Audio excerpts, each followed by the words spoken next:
रामचंद्राचंच नाव का घेतलं? तर एका वाक्यात त्याचं उत्तर सांगते, राम नावाची ताकद सांगते. आपण जेव्हा राम म्हणतो तेव्हा आपलं तोंड उघडते आणि म म्हटला की तोंड मिटते.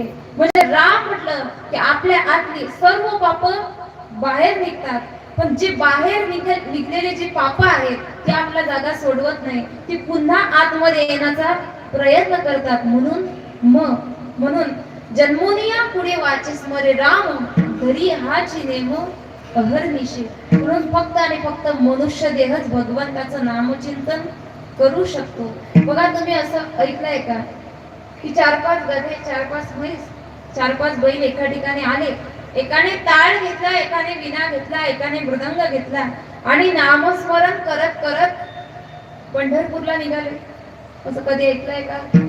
असं कधी ऐकलं नाही, घडलं नाही आणि घडणार सुद्धा नाही. म्हणून फक्त आणि फक्त मनुष्य देहच भगवंताचं नामचिंतन करू शकतो.